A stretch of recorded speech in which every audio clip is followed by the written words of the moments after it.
So hi guys, welcome sa aking channel, it's your boy JRP.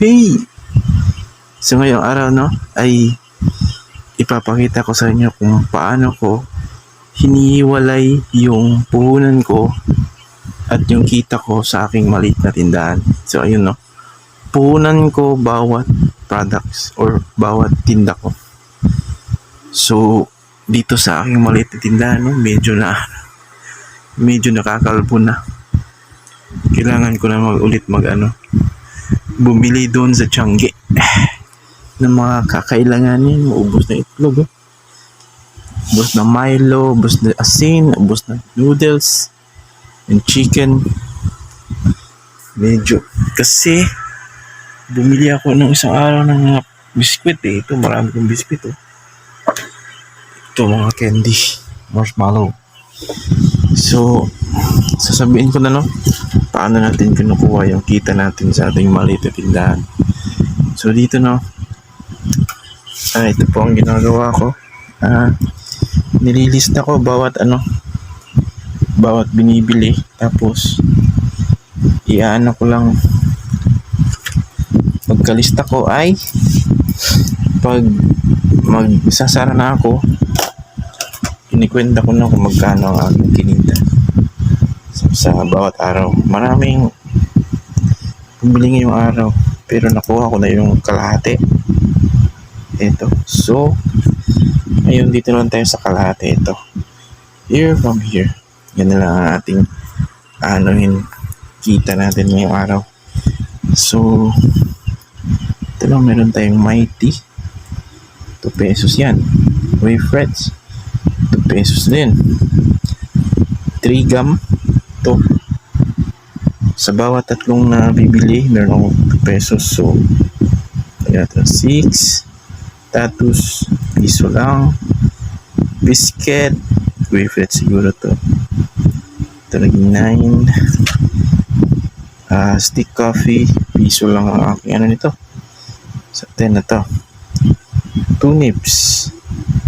Sa isang nips piso lang ang aking dyan. So dalawang binibili, so 2 pesos. So 12 na yan. Magic Sarap piso 13. Chester 2 pesos 50 na. Dito sa ating Mighty 2 pesos 17. Chester 2 pesos. Sibuyas, itong malaki ng sibuyas halos kalahati. So 20 pesos, kalahati ng 20 pesos 10, so 29.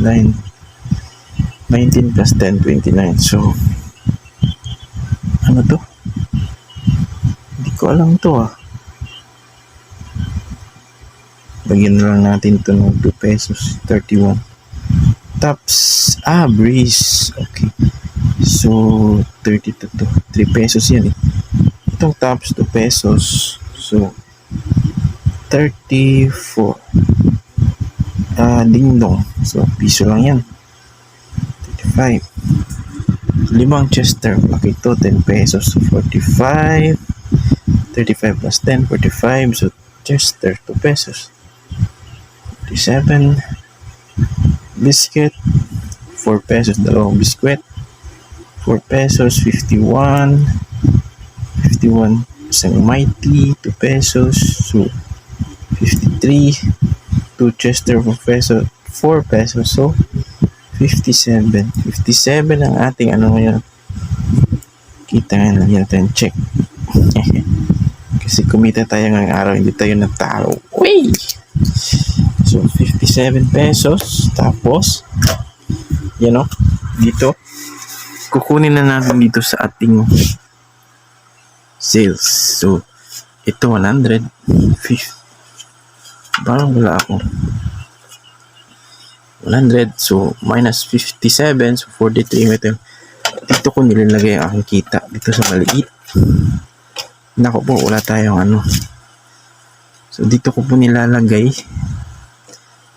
Wala akong panukli. So 57 ang ating kita. So bukas na lang wala pa tayong Wala tayong panukli. So yun lang, no? Ito ang aking kita na. Kung naano ako sa mga bayarin, ito ang pangdagdag ko. Bayad sa kuryente, tubig, internet. Kung ito pangdagdag, medyo kinukulang sa pambayad, dito na ako makuha. Yan, kita natin. Tapos kung kinukulang naman yung paano natin, pambili ng mga paninda doon sa Tiangge, hihiram muna ako dito sa kita. Tapos, iaano ko lang. Ibabalik ko rin pagka mayroon ng nabenta. Susole ko dun sa kita. So, yun lang. Yan lang ang ating way. Simple way. Simple way of pag sa kita at saka sa puhunan. So, yun lang guys, no? Hope may naano kayo sa aking video. So, next video guys. Thank you sa panonood.